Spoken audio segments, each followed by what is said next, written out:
나는 진료왕이야. 사례 교의가 황제의 어가라고 밝히질 않았어. 그대는 누구에게 감히 그 황제의 어가를 막는가? 썩 앞길을 비켜서시오.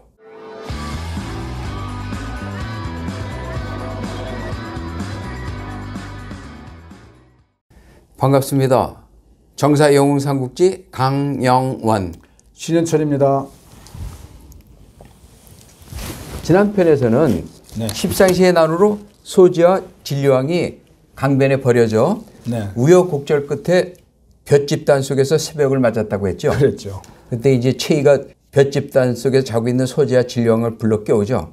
깜짝 놀란 소지와 진료왕이 일어나 정색을 하며 바로 앉자 그 기풍이 앞만 봐도 예사롭지 않겠죠. 최희가 더욱 호기심이 생겨요. 도령들이 모습이 예사 그 집안의 도령도 아닌 것 같은데 어떤 연유로 이곳에 와 계시느냐고. 이번에 이제 반존대를 쏘면서 예의를 갖다 갖추는 거죠. 그때 이제 소재가 당황해서 있어요. 근데 이제 진료왕이 신변의 안전을 위해서 임기응변을 이제 대꾸하죠. 우리는 대가집 자제로서 집안에 피치 못할 사유가 있어서 객지를 떠나다가 일행과 헤어져서 잠시 피곤한 몸을 쉬고 다시 일행을 찾아서 떠나려고 하고 있었다고. 근데 어제 점심부터 술알을 들지 못해 몹시 시장한데 술알을 내어줄 수 있겠느냐. 이 말투에서 벌써 황제라는 게 나오죠. 술알. 습관적으로 자기도 말을 얘기했는데 진료왕이 답변을 들은 최희는 진료왕 말투에서 예사롭지 않은 것 같다 감지했지만 더 이상 불편하게 할 일이 없죠. 그래서 이제 예의를 갖춰서 소재하고 진료왕을 장원으로 모셔가지고 급히 밥상을 내들어요. 그래서 더 이상 불편하게 물어보질 않아요. 이제 지난밤에 어둠 탓에 황제 형제를 갖다 찾으러 돌아다녔지만 찾지 못한 중부열리 민공이 새벽 동해특위 무렵부터 다시 황제를 찾아 나서가지고 주변 일대를 갖다 그냥 빈틈없이 뒤지다가 결국은 산까지 이제 철저히 수색하던 중에 산 기슭에 숨어있던 당규를 갖다 발견하고 황제의 행방을 다그쳐요. 나라를 혼란에 빠뜨려 도망을 치면은 내 놈이 편히 두 발 뻗고 지낼 줄 알았냐고. 내 놈의 처리는 곧바로 이행될 것이지만 지금은 버러지 같은 내놈의 처리가 문제가 아니지. 그렇죠? 황제 폐하의 아내가 급선무이다. 폐하께서는 어디 계시는지 이실직고 하라고. 당규 또한 광군이 그 추적을 피해가지고 도망다니는데 황제를 버리고 어떻게 알겠어요? 모르죠. 그러니까 폐하와는 강기슭에서 헤어져가지고 지금은 행방을 모르겠다고. 그러니까 이제 민공이 대로해서 말하죠. 이 못된 역적놈아, 황제의 권세를 얻고 황제께는 둘도 없는 충복인 양 국정을 농락하고 백성들을 도탄에 빠지게 해놓고 궁극에는 나라를 이 지경으로 만들어 놓더니 자신이 위급해지니까 황제 폐하를 내버리고 자기 살 길만 찾으려 하는 내놈. 내놈이 가정함을 도저히 용서할 수 없다고. 살수는 이 파렴치한 놈을 당장 끌어다가 주살해가지고 수급을 취하라고. 민공은 당귀의 수급을 취해가지고 군사들에게 맡기고 다시 이제 그 군사들이 갖다 동리해서 황제를 찾아 주변을 다시 탐색을 하는데 아까 당규 얘기 말 맞다가 강기슭에서 황제하고 헤어졌다 그랬죠? 그러니까 그냥 강가 주변을 갖다 철저히 찾게해요. 그래서 그 근처의 모든 민가하고 지형을 철저히 이제 살펴가지고 그 황제를 찾아 이제 주변을 모두 수색했지만 성공을 하지 못하고 어느덧 최의 장원에까지 이르게 돼요. 근데 이제 최의는 군사들이 시끄러운 소리를 듣고 혹시나 해서 이제 그 황제 폐하를 찾는 사람인지 황제 폐하를 위해하는 세력인지 모르잖아요. 그렇죠. 그러니까 이제 깊이 숨겨두고 밖으로 나가요. 민공이 최희에게 최대한 예의를 갖추면서 조심스럽게 묻죠. 혹시 이 근처에서 어린 도령 두 분을 갖다 찾지 못했냐고. 그러니까 이제 최희 입장에서 어떻게 해야 되겠어요? 이게 애매하네요. 숨겨야 되는지 알려줘야 되는지 그 판단이 굉장히 어렵네요. 그렇죠. 그게 판단의 갈림길인데 최희는 만일의 경우를 생각해서 시침이 떼고 대답을 해요. 아직 보지는 못했지만 어떤 연유를 찾으시느냐고. 그러니까 민공이 굉장히 실망스러운 표정을 지으면서 대답하죠. 실례했습니다. 사실은 십상시가 난을 일으켜서 황궁이 불바다가 되고 황자 폐하께서 행방이 모연해졌다고. 혹여 어린 도령 두 분을 보게 되거든 곧바로 관하로 연락을 달라고. 그리고 이제 말을 마친 민공이 말에 올라타려고 하자 최희가 이제 알았죠. 잠깐. 한급히 이제 민공을 불러서 요거 큰 소리 말해. 열리나리 잠깐만 기다리십시오. 사실은 저희 집에서 도령 두 분을 보호하고 있는데 그 도령께서 신분을 밝히진 않았지만 느낌이 폐하가 아닌가 생각된다고. 뭐 술아달라는 말부터 노란 옷 입고 한번 보통 의복이 아니었죠. 이 사람들이 해칠 사람이 아니고 진짜 찾는 사람이. 그렇지. 이제 그걸 알았죠. 진짜 말씀을 드리지 못한 건 혹시 잘못하면 도령에게 누르 깨칠 우려가 있어가지고 거절을 했던 거라고. 양해해달라고. 민공은 그냥 얼마만큼 반가워요. 그렇죠. 최희가 두 어린 도령을 보호하고 있다는 말을 듣자 혹시나 하는 마음에 이제 일단 가슴이 벅차올라요. 네. 빨리 데려갑시다. 네. 형제일 가능성이 크다고. 이제 최희가 소재와 진료왕을 안방에 이제 모셔놓고 민공을 불러요. 민공이 딱 들어가는 순간 보자마자 통곡을 하는 거죠. 야, 얼마나 고생이 많으셨습니까? 이렇게 늦게서야 성체를 모시게 되어 죽을 죄를 지었다고. 부디 소신이 불충을 용서해 주시고 속히 궁으로 돌아가시기 바란다고. 단 하루라도 황궁을 천자께서는 비워서는 안 된다고. 민공 옆에서 두 도령의 황제와 진료왕이라는 걸 알게 된 최희는 무릎을 꿇고 이제 머리를 쪼아리며 소재에게 죄를 청하죠. 그 전에 감은 챘지만 함부로 물어볼 수 있는 여지는 없었죠. 폐하, 죽을 죄를 지었습니다. 폐하를 알아보지 못하고 지은 무례함을 용서하소서. 소재가 그렇게 얘기하니까 최희가 얼마만큼 고마워요. 아니요. 나를 보호해 주신 분에게 어찌 벌을 준단 말이오. 그렇죠. 황궁에 돌아가면 보호해 주신 은혜를 꼭 갚겠소.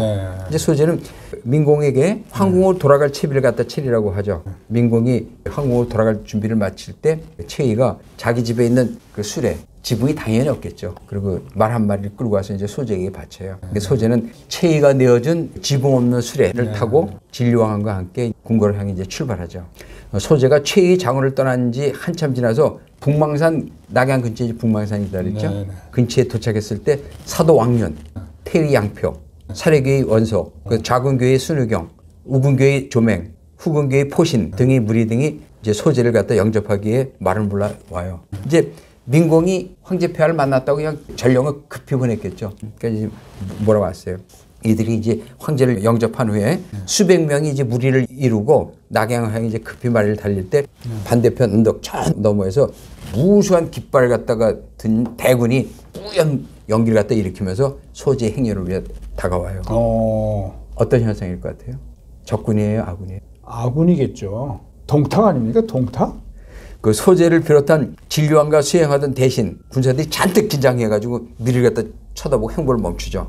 그때 대군의 행렬이 거침없이 황제 행렬을 갖다 다가오니까 사례교의 원소가 사례교의 얘기했죠. 사례주의 자사 역할을 하면서 공수처장 아주 막강한 힘을 가진 전투태세를 갖다 일단 갖추게 하고 말을 몰아도 대군 행렬 앞으로 이제 다가와서 외칩니다.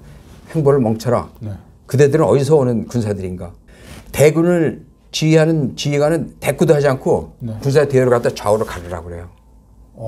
딱 이제 좌우로 딱 물어서니까 그 가운데 말을 타고 딱 이제 지나가는데 그 몸체 육중하죠. 얼굴에 주름기가 줄줄 흐르고 서량이 준마의 말을 갖다 탄 근데 얼굴에 아주 가냘프게 찢어진 눈. 서량.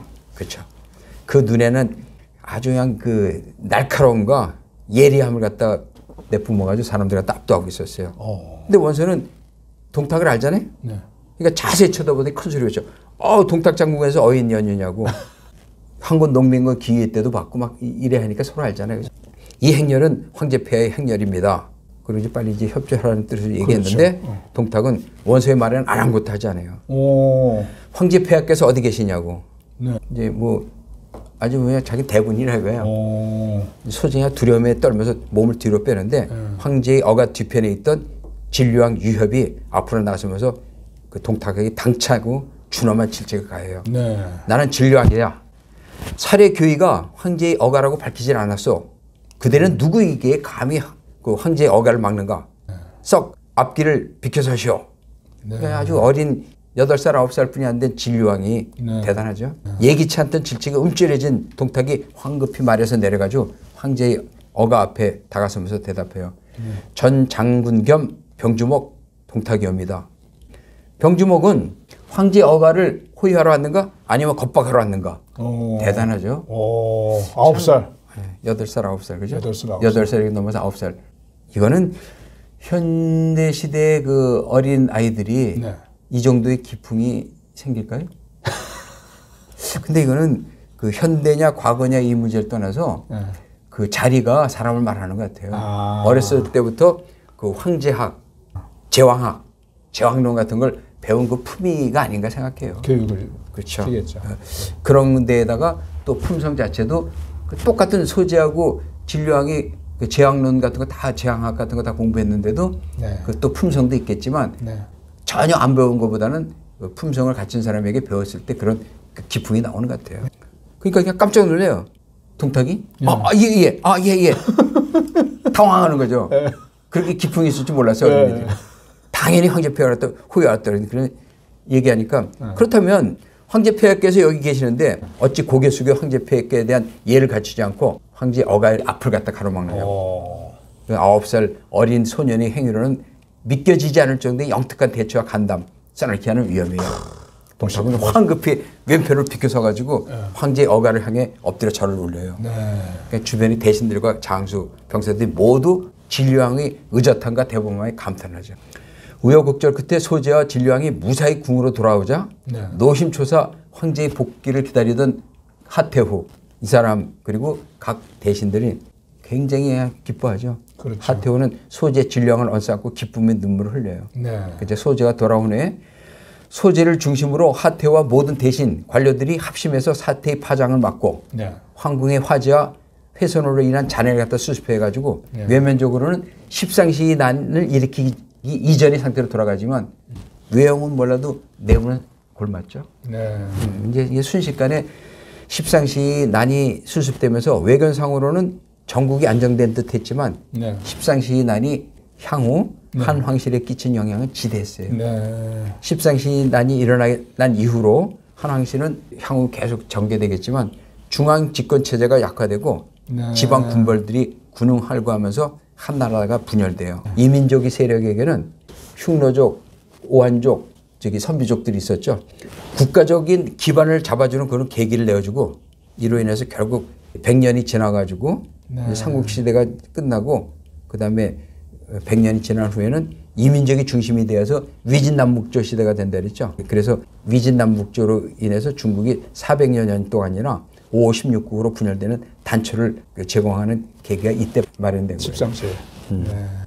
소재를 호위하여 낙양에 돌아온 동탁은 임낙해보니 병권을 완전히 장악한 인물이 없어요. 하진이 죽어버리고 병권에 붕 떠 있어요. 그러니까 이제 동탁이 그걸 딱 감지하고 동탁이 엄청난 간신이지만 그런 기회포착이나 자기 처세는 아주 능숙했어요.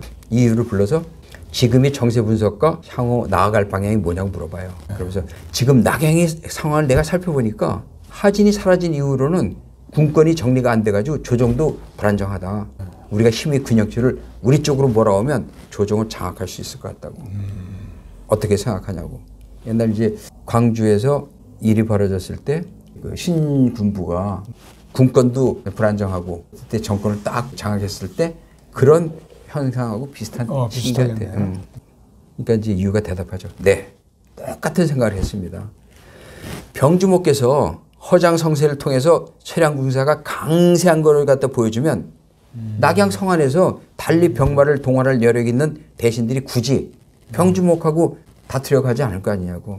지방의 군벌들은 직구모 정원만이 낙양으로 임락해가지고 있었던 상태이기 때문에 정원만 제거하면 어느 누구도 장군에게는 대적할 생각을 할 수 없을 거라고. 근데 지금 우리가 이끌고 온 병마는 사실 쇠량 철기병 3,000뿐이 아니야. 낙양 대신들은 우리 병사들이 얼마 되는지 파악을 못하고 있는 상태고, 그러니까 이제 일단 대군이 온 것처럼 보이기 위해서 3,000의 병마를 3교대를 시켜가지고 밤낮으로 일진씩 수시로 낙양성 밖으로 밤에 내보냈다가 아침에 다시 돌아오게 3지를 돌아가면서 하면은 많은 병력이 낙양에 주둔한 것처럼 허장성세가 쓰여지고 그렇죠. 이로써 다른 대신들이 감히 함부로 도전하지 못하게 될 거라고 이렇게 만든 후에 은밀히 서량으로 사자를 갖다 보내가지고 철기병 수만을 갖다 이끌고 낙양 성안으로 오도록 지시하시라고. 그것이 전편에서 말한 혼수모아 전략을 통한 허장성세. 그렇죠. 맞습니다. 네. 그렇죠. 물이 혼탁한 속에 물고기가 있어도 물고기인지 아닌지 모르죠. 혼란하게 돼요. 바로 그렇죠. 그 혼수모아 전략으로 인해서 3,000의 그 철기병이 수만인 것처럼 허장성세 해가지고 감히 대적하지 못하게 하고 그 후에 진짜 철기병을 돌아오게 한 거죠. 이렇게 되면 조정에서는 감히 황실 경비병의 지휘권을 갖다 병주목이 아닌 다른 사람에게 주어가지고 분란을 갖다 일으키지 않을 거라고. 이렇게 되면 자연히 조정이 정권을 굴러오게 될 거라고. 그러니까 이제 동탁은 이후에 묘책을 갖다 받아들여가지고 불과 3,000에 불과한 병사를 갖다가 3진으로 나눠서 매일 밤 성 밖으로 내보냈다 아침에 다시 돌아오게 하고 이제 혼수모아 전략을 써죠. 그래서 아침에는 들어올 때 그냥 들어오는 게 아니라 심리전을 쓰는 거예요. 북 나봐 나각을 갖다 불면은 사람들이 막 그냥 심리전으로 움찔하죠. 새로이 철양 병마가 낙양에 입성한 것처럼 계속 이제 화장성세를 벌이죠. 동탁은 자기 병사들이 성 안에 들어와가지고 그냥 민가에 패를 끼쳐도 병사들 갖다 일단 사기를 갖다 일으켜주는 게 우선이라고 생각하죠. 눈 감아버려요.